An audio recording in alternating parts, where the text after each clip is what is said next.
بہت ہی خوبصورت انداز میں نعت پڑھ رہے تھے بھائی جان کا ذوق مالک اپنی بارگاہ میں قبول فرمائے۔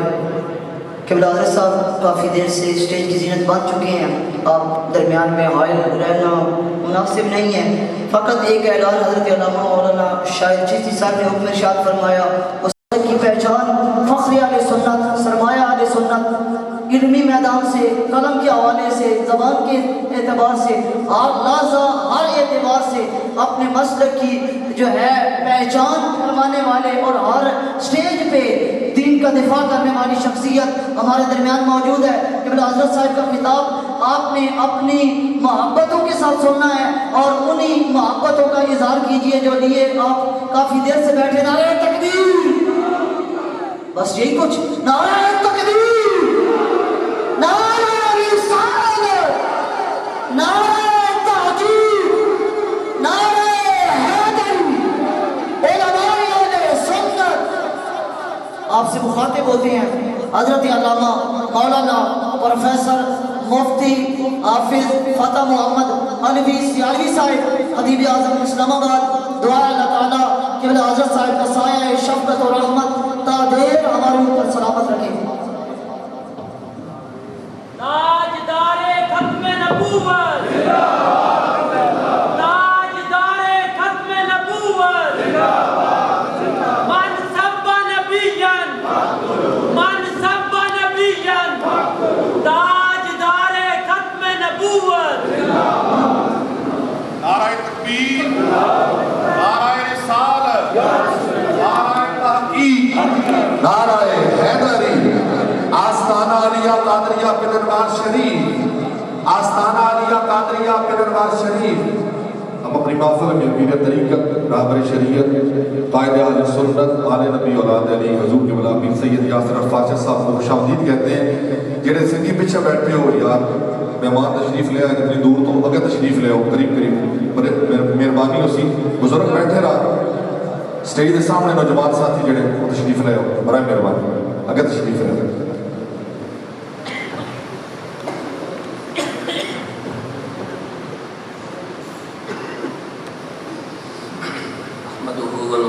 ونسلم علی رسول الکریم، اما بعد، اعوذ باللہ السمیع العلیم من الشیطان الرجیم، بسم اللہ الرحمن الرحیم۔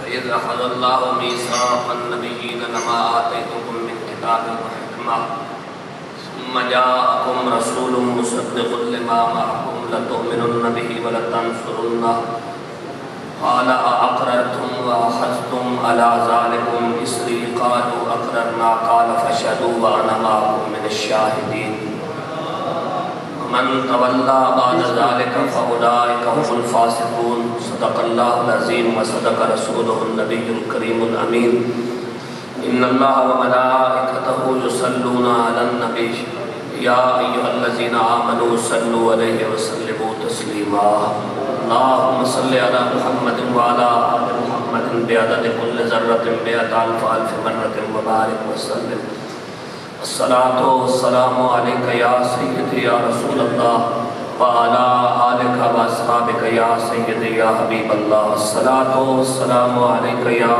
سيدي يا خاتم النبيين وعلى آلك وأصحابك يا سيدي يا جد الحسن والحسين الصلاة والسلام عليك يا سيدي يا نعمة الله وعلى آلك وأصحابك يا سيدي يا خير خلق الله۔ بعد از حمد و صلاة صدر اعظم قافلہ سالار آل طریقت، رہنمائے آل عقیدت، فخر السادات، عزت مآب پیر سید محمد یاسر عرفات شاہ صاحب، تقوی کرمانی قادری زیدہ اقبالہ، سجادہ نشین آستانہ عالیہ قادریہ پنروار شریف، پیکر صدق و صفا، مجسمہ عز و نیاز، برادر طریقت، فاضل محتشم حضرت علامہ مولانا عبدالغفار سیالوی صاحب زیدہ اقبالہ، زینت القرہ، برادر طریقت، عزت مآب، جناب قاری محمد نعیم غفار سیالوی صاحب، برادر طریقت عزت مآب جناب محمد ندیم غفار سیالوی صاحب زندہ اقبال ہو، میرے دیرینہ دوست عزت مآب جناب زید فاروق صاحب، قابل عزت قابل قدر سامعین و حاضرین و ناظرین، السلام علیکم ورحمۃ اللہ وبرکاتہ۔ آج 19 اکتوبر 2022 بروز بدھ بعد نماز عشاء ہم یہاں مرکزی جامع مسجد غوثیہ امیریہ بننوال شریف ضلع جہلم میں خطیب اہل سنت عزت مآب حضرت علامہ مولانا محمد عرفان سہیل حیدری زندہ اقبال ہو کی طرف سے منعقد ہونے والی دوسری سالانہ عظیم الشان محفل میلاد مصطفیٰ صلی اللہ علیہ وآلہ وسلم بسلسلہ تحفظ ناموس رسالت و عقیدہ ختم نبوت میں شریک ہیں، اور آج کی اس مبارک اور باعزت نشست میں میں علامہ محمد عرفان سہیل حیدری صاحب اور برادر طریقت فاضل محتشم حضرت علامہ مولانا عبدالغفار سیالوی صاحب زندہ اقبال کے حکم کی تعمیل میں آپ سے مخاطب ہونے کی سعادت حاصل کر رہا ہوں۔ میرے اور آپ کے درمیان جتنی دیر بھی سلسلہ گفتگو جاری رہے گا اس کا تعلق قرآن مجید کی آیات کے ساتھ ہوگا، اور قرآن مجید کی آیات کی روشنی میں ہم اپنے عقائد اور اپنے نظریات کا تحفظ کریں گے۔ میں نے اپنے خیالات کے اظہار کے لیے کلام اللہ کی تیسرے پارہ کی سورہ آل عمران کی آیت نمبر 81 اور 82 کو تلاوت کیا ہے، اور ان دو آیات کے اندر اللہ تبارک و تعالی نے دو اہم فیصلے فرمائے ہیں۔ ایک فیصلہ یہ ہے کہ معصومین علیہ السلام کے سامنے میلاد مصطفیٰ بیان فرمایا ہے، اور میلاد مصطفیٰ بیان فرمانے کے بعد 1,24,000 کم و بیش انبیاء و مرسلین معصومین علیہ السلام کو ناموس رسالت کی حساسیت سے آگاہ فرمایا ہے۔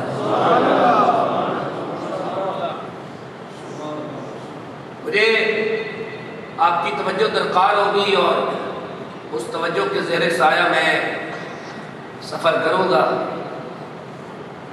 یہ قرآن پاک ہے، اور قرآن مجید کا یہ تیسرا پارہ ہے۔ ابھی تک زمین اور آسمان معرض وجود میں نہیں آئے تھے، ابھی تک چاند سورج ستاروں کا وجود نہیں تھا،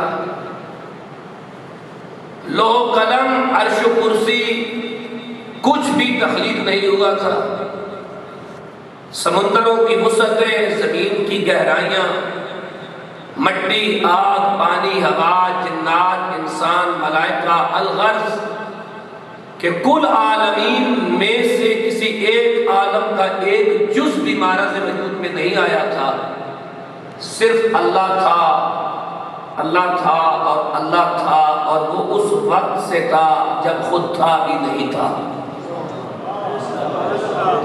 اب یہ تو آپ کا کام ہے نا کہ آپ کہاں تک بات کو قبول کر سکتے ہیں۔ یہ اس وقت کی بات ہے جب خود وقت بھی نہیں تھا، یہ اس زمانے کی بات ہے جب زمانہ بھی تخلیق نہیں ہوا تھا، یہ اس وقت کی بات ہے جب صرف اللہ تھا، اللہ تھا اور اللہ تھا، اور اللہ اس وقت سے اللہ تھا جب خود تھا بھی نہیں تھا۔ اس وقت اللہ تبارک و تعالی نے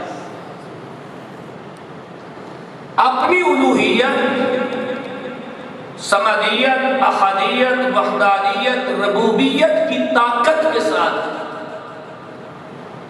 اپنی بارگاہ قدس میں اپنی قدرت کی نگاہ کے سامنے آدم علیہ السلام سے لے کر کر ذات محمد رسول اللہ صلی اللہ علیہ وآلہ وسلم تک 1,24,000 کم و بیش انبیاء و مرسلین معصومین علیہ الصلوۃ والتسلیم کی مقدس اور معصوم ارواح کو طلب کیا، مسرد صدارت پر میرے اور آپ کے نبی کو جلوہ افروز فرمایا، اور پہلی میلاد مصطفیٰ بناموس رسالت کانفرنس جو لا مقام قدرت کے زیر انتظام منعقد ہوئی، اس میں اللہ تبارک و تعالی نے اپنی زبان قدرت کے ساتھ اپنی شان قدرت کے لائق معصومین سے ناموس رسالت سے متعلقہ خطاب فرمایا۔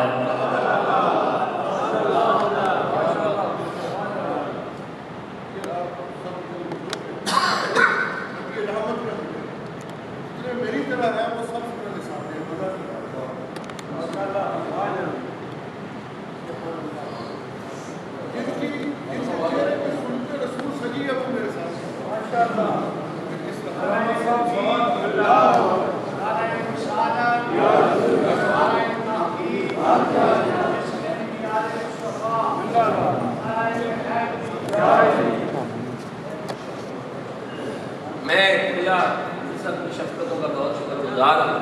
آپ نے انتہائی محبت، خلوص، للہیت اور محفل ذکر رسول کی روحانیت کو دوبالا کرنے کے لیے اپنا کردار ادا کیا، اس پر میں حضرت کا شکر گزار ہوں۔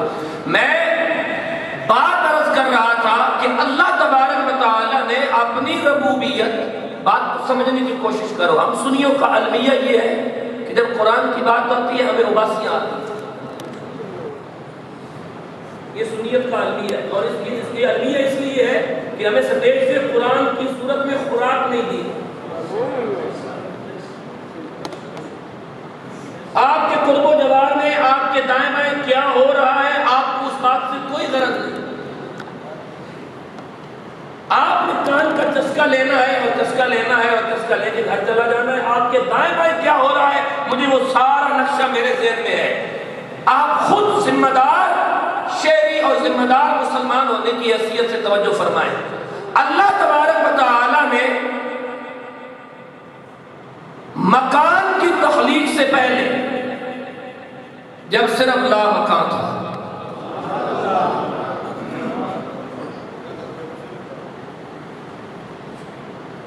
زمان کی تخلیق سے پہلے اس وقت صرف لا مکان تھا، اللہ تبارک و تعالی نے اپنی بارگاہ قدس میں، میرے لفظوں پہ غور کریں، اور میری پوری تقریر کے اندر کوئی جملہ خطیبانہ نہیں ہے، میں اپنے ہر جملے پر قرآن مجید کی آیت پڑھنے کے لیے تیار ہوں۔ بعض اوقات ذوق دینے کے لیے ہوتا ہے نا کہ یہ خطیبانہ جملہ ہے جی، ذوق دے دیا، میرا کوئی ذوق نہیں ہے، میں اپنی ہر بات پہ قرآن پڑھنے کے لیے تیار ہوں۔ اللہ تبارک و تعالی نے اپنی بارگاہ قدس میں، میں پھر کہہ رہا ہوں، بارگاہ قدس میں لا مقام میں، جب صرف اللہ تھا اور اللہ تھا اور کچھ بھی نہیں تھا، اس وقت اپنی ربوبیت، الوہیت، احدیت، وحدانیت، سمدیت، ربوبیت کی طاقت کے ساتھ آدم علیہ السلام سے لے کر ذات خاتم النبیین صلی اللہ علیہ وآلہ وسلم تک 1,24,000 کم و بیش انبیاء و مرسلین معصومین علیہ الصلوۃ والتسلیم کی نوری اور معصوم ارواح کو طلب کیا، مسند صدارت پر اپنے حبیب اعظم و اکبر صلی اللہ علیہ وآلہ وسلم کو جلوہ افروز فرمایا، اور آدم علیہ السلام سے لے کر عیسیٰ علیہ السلام تک شرکائے محفل میلاد مصطفیٰ و شرکائے محفل ناموس مصطفیٰ سے قدرت نے اپنی زبان قدرت کے ساتھ اپنی شان قدرت کے لائق خطاب فرمایا۔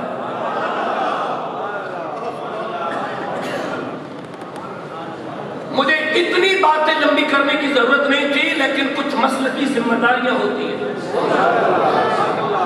میں شاید بات نہیں کر سکتا تھا کہ اللہ تبارک و تعالیٰ نے تقدیر فرمائی، بات ختم ہو جاتی ہے۔ نبیوں نے میں نے کہا اس نے اپنی شان سمدیت، احدیت، وحدانیت، الوہیت، ربوبیت کی طاقت کے ساتھ نبیوں کی روحوں کو طلب فرما کر پہلی میلاد مصطفیٰ و ناموس رسالت مآب کانفرنس میں اپنی شان قدرت کے ساتھ اپنی زبان قدرت سے پہلی ناموس رسالت کانفرنس میں جس کی شرکاء صرف نبی اور رسول ہیں اللہ نے خطاب فرمایا.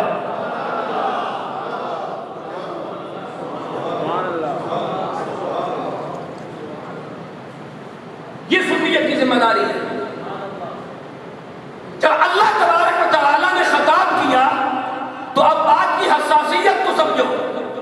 آج پہلی محفل میلاد میں وہ لوگ شریک ہیں جن میں کوئی بھی غیر نبی نہیں، سارے نبی ہیں. جن میں کوئی بھی غیر معصوم نہیں، سارے معصوم ہیں. جن میں کوئی بھی غیر ذمہ دار نہیں، سارے ذمہ دار ہیں.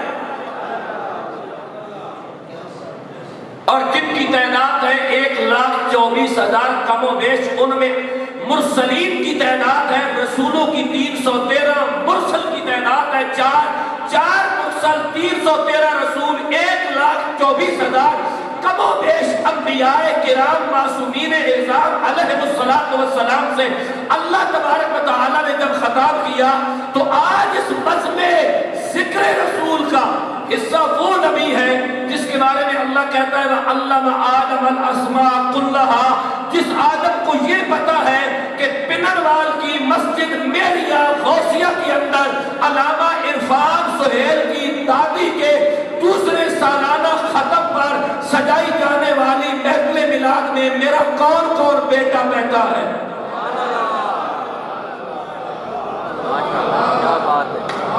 دلیل میرے پاس ہزاروں ہوگی، میں ایک دلیل دے کر یہ آگے بڑھتا ہوں کہ آدم علیہ السلام کو پتا ہے آج غوثیہ میریہ مسجد پنروال میں میرا کون کون پتر میرے بیٹے محمد رسول اللہ کا ذکر کر رہا ہے.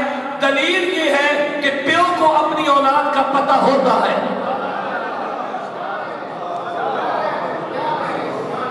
اور جس کا آدم باپ ہے اس کو تسلیم کرنا چاہیے کہ باپ کو اپنی اولاد کے بارے میں معلومات ہے. وَعَلَّمَ آدَمَ الْأَسْمَاءَ كُلَّهَا، عَلَّمَ آدَمَ الْأَسْمَاءَ كُلَّهَا. آدم کو یہ پتہ ہے یہ ٹیبل ہے، یہ صوفہ ہے، یہ شاہ صاحب ہے، یہ مائک ہے، یہ مائک پر رومال ہے، یہ مونوگرام ہے حق 4 یار ساؤنڈ کا، یہ مائک کا سٹینڈ ہے، یہ تار ہے. وَعَلَّمَ آدَمَ الْأَسْمَاءَ، تو اب ان سے مجھے نکال کے دے کہ کیا اس اسماء کے اندر مائک آتا ہے یا نہیں آتا. ان اسماء کا علم دیا گیا تھا، ان اسماء میں سیالی ٹوپی آتی ہے یا نہیں آتی. ان اسماء کے اندر حفاظ سیالی صاحب کے سر پہ امامہ آتا ہے یا نہیں آتا. ان اسماء کے اندر یہ ویسکوٹ آتا ہے یا نہیں آتا. ان اسماء کے اندر میرے چہرے پہ اور شاہ صاحب کے چہرے پہ لگی اینک آتی ہے یا نہیں آتی. تو آدم علیہ السلام کو صرف اولاد کا نہیں پتا، اولاد کی ضرورت کا بھی پتا ہے. آج وہ نبی بھی اس بزم محفل میلاد مصطفیٰ کا حصہ. اگر آپ تیار ہیں تو میں اگلی بات پھر آپ کے حوالے کروں اور قرآن کے ذریعے آپ کے حوالے کروں. آج جو محفل میلاد مصطفیٰ لامقام میں سجائی گئی ہے، اس محفل کے اندر وہ نبی موجود ہیں جن کا نام نوح ہے اور یہ روئے زمین پر پہلے رسول ہیں. پہلے نبی نہیں، پہلے رسول. یہ روئے زمین پر اللہ رب العالمین کے تیسرے نبی ہیں اور پہلے رسول ہیں. یہ وہ نبی ہے جو آج لامقام میں سجائی جانے والی ناموس رسالت کانفرنس میں شریک ہے اور پہلی بیڑے کا موجد ہے. میں نے آپ کو پہلے کہا کہ نبی کو تول کے نہیں ماننا، نبی کو ناپ کے نہیں ماننا، نبی کو اندھے وہاں ماننا ہے.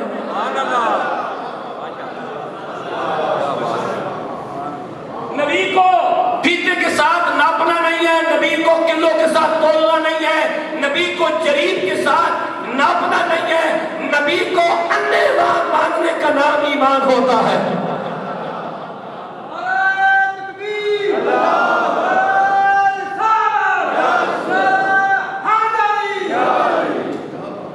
آج اس محفل کے اندر پہلے پہلی بیڑے کے موجب حضرت کب اس کام کی وجہ سے ختم ہوں گے کہ سارے کام انگریزوں نے کیے ہیں، اور انگریزوں نے کچھ نہیں کیا، کائنات کی ہر جدید ترقی کا نام نبی کے ہاتھوں سے ہوا ہے۔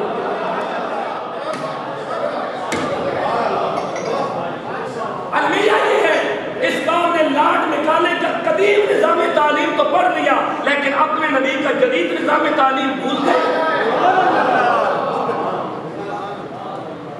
میں آج راستے پہ آ کے یہ لاٹ نکالنے کو پڑھ رہا تھا، اس نے 1835 میں جب ہندوستان کی اسمبلی کے اندر گفتگو کی تو اس نے کہا میں نے پورے ہندوستان کا وزٹ کیا، پورے ہندوستان کو میں نے گھوما، مجھے پورے ہندوستان میں کوئی بندہ بے روزگار نظر نہیں آیا، کوئی غریب نظر نہیں آیا، ہر بندہ اپنا کماتا ہے، اپنا کھاتا ہے۔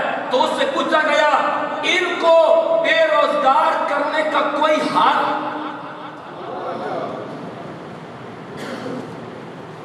ان بر صغیر کے مسلمانوں کو بے روزگار کرنے کا کوئی حال پیش کرے؟ تو اس نے کہا کہ اس کا ایک ہی طریقہ ہے کہ اس قوم کو صرف اور صرف اس بات کے پیچھے لگا دو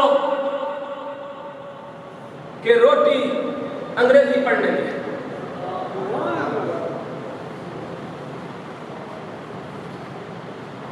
میں اس پہ پوری بات عرض کرتا ہوں۔ اقبال نے کہا تھا نا، گلا تو گھونٹ لیا اہل مدرسہ نے تیرا، کہاں سے آئے صدا لا الہ الا اللہ۔ اور اکبر الہآبادی نے کہا تھا چھوڑ لٹریچر کو، چھوڑ لٹریچر کو، اپنی ہسٹری کو بھول جا، شیخ و مسجد سے تعلق ترک کر اسکول جا، 4 دن کی زندگی ہے، کوفت سے کیا فائدہ، کھا ڈبل روٹی کلرکی کر خوشی سے بھول جا۔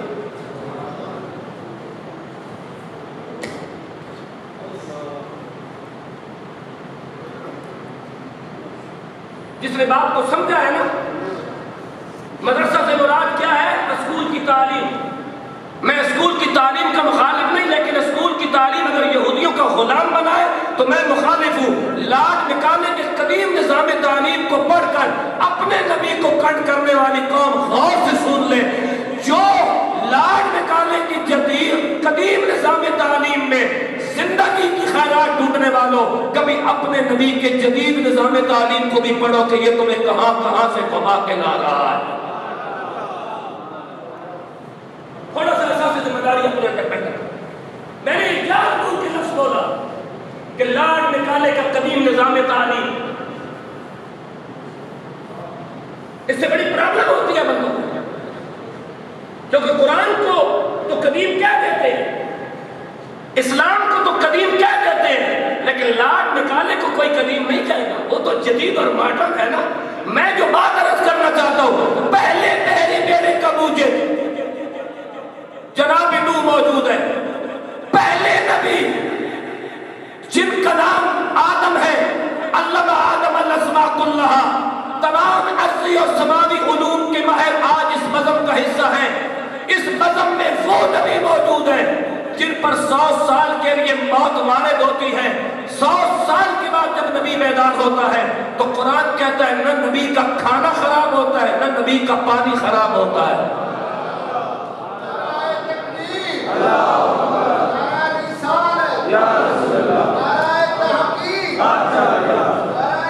آج آپ کا یہ بھی ایک امتحان ہے۔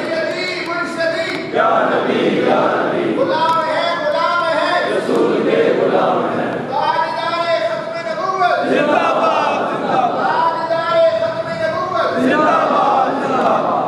اچھا میں یہی کہہ رہا ہوں نا کہ نبی جدید تعلیم کا ماہر ہوتا ہے، نبی ہر ترقی کا موجب ہوتا ہے، تو پریشانی بندوں کو کیوں ہو جاتی ہے؟ قرآن کہتا ہے او کالذی مر علی قریۃ وہی خاویۃ علی عروشہا قال انا یحیی ہذہ اللہ بعد موتہا فاماتہ اللہ 100 عام ثم بعثہ طعامك فانظر الى طعامك وشرابك لم يتسنى. 100 سال کے بعد جب نبی بیدار ہوا تو اللہ نے کہا اپنا کھانا اور پانی دیکھ. لم يتسنى, ہم نے اسے خراب نہیں ہونے دیا. یہ کون سی جدید ٹیکنالوجی ہے نبی کے پاس جو 100 سال کے بعد بھی نبی کا کھانا اور پانی خراب نہیں ہونے دیتی؟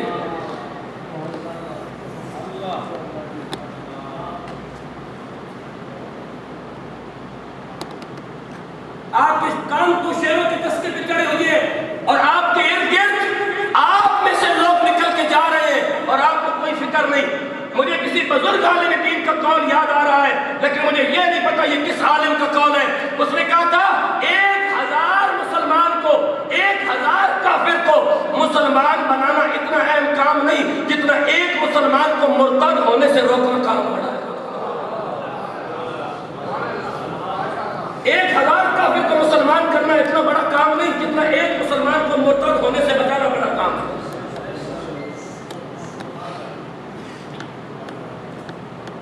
قادیانیت کہاں سے نکل رہی ہے؟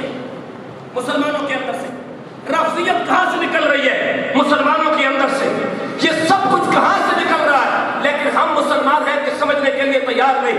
قرآن نے کہا فانظر الی طعامک وشرابک لم یتسنى. جب 100 سال گزر گئے نبی کا کھانا بھی خراب نہیں ہوا, پانی بھی خراب نہیں ہوا. 100 سال جس پر موت وارد ہو اور جب 100 سال کے بیدار ہو جس کا کھانا اور پانی خراب نہ ہو وہ صرف نبی ہوتا ہے. اور 1400 سال کے بعد جس کی یاد میں امت آج بھی یہاں بیٹھی ہے وہ خاتم النبیین ہوتا ہے.